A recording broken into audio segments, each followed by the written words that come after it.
Hi, I'm so glad you're here. This is Melissa, and together let's find those grounding, magical moments in our lives that nourish our spirituality.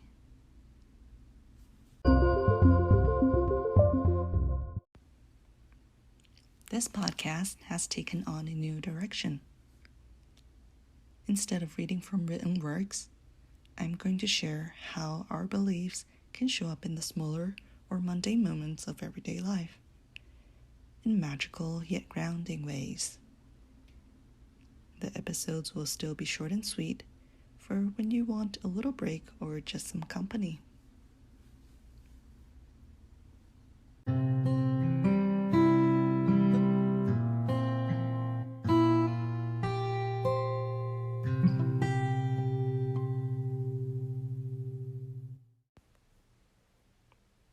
I was preparing to move out of state, so naturally I was busy downsizing and getting rid of stuff for an easier and cheaper move.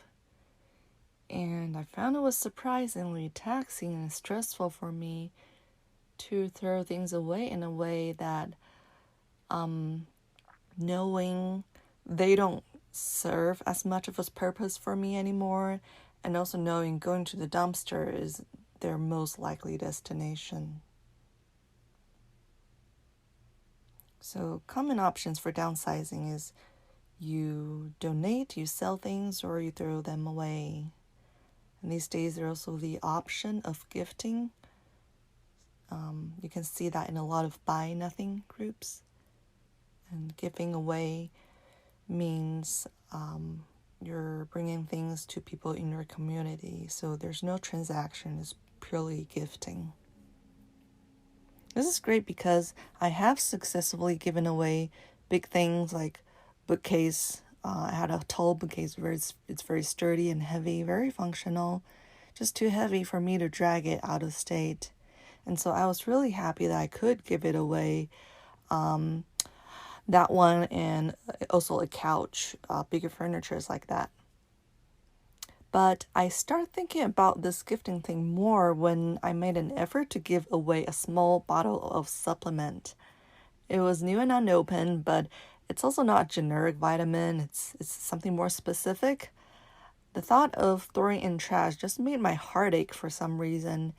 Even though it's a tiny bottle, there's so much to do, so much organize and pack, and worrying over that it was getting in the way of my packing process. So throwing it out would be a reasonable thing. And so my boyfriend and I were amazed at how much effort I went through in these scheduling gifting efforts, coordinating pickup, being stood up, sometimes even making the trip to exchange or to give out those items. So I needed to dig deeper into why it annoyed me so much to throw away a thing that was a reasonable destination for it. I think in general, no one likes to waste things.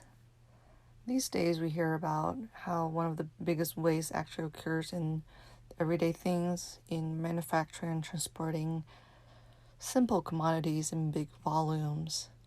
So sometimes actually our choice in the smaller mundane things that makes a difference.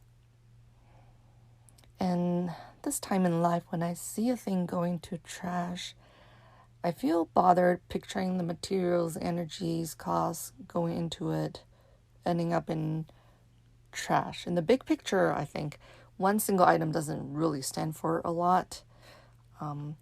It's that somehow in my little home, that one little product seemed to emphasize that there are countless more, there are multitudes out there of the same things out there, which it's kind of very big and intangible of a situation for me to comprehend. Compared to that, in my hand I hold an artifact. That little bottle of supplement, it's kind of like an evidence and a reminder of that whole situation. This is why it was significant to me, I think. And why is this related to my spiritual path? I feel like as pagans, we see energetic connections of an object. So when I see something, it's not just the material cost. It's everything that's joined in on the process, the production, workers, sellers, the buyers, keepers, and the hopes and ideas and plans behind those products. And objects can represent all that. That ties into the pagan worldview of seeing things as connected, as us being part of the web and the life cycle, and which part of the life cycle we're taking part in varies differently from thing to thing, from scale to scale, whether it's an everyday life or a community or an ecosystem. Therefore, it felt very good and very meaningful when I'm able to give something to a new home so that its life continues directly without pause. And if I can't sell it, the value doesn't end there. Even donating doesn't guarantee it a home, and it could put it on a kind of dire, the sad, lonely shelf. And so gifting it directly to someone continues the purpose and love, and there's a home, a place of belonging, all embodied in this process.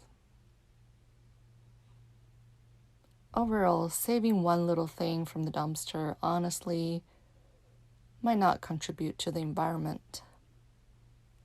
I think probably the intention, the energy, and the influence of the action of making an effort to do what you feel called to do might contribute to the bigger change. And so what I want to say here is, if there's something tugging at your heart and it feels insignificant and you can't find an obvious reason, it might indicate where your beliefs and values lie. Digging a little deeper might help you learn more about yourself and your worldview. Even a little discomfort, a little ache, discovering more of that can turn it into an anchor in your own self. That could grow into strength and impact others. And so that's all I have to share this time. I will see you in the next episode.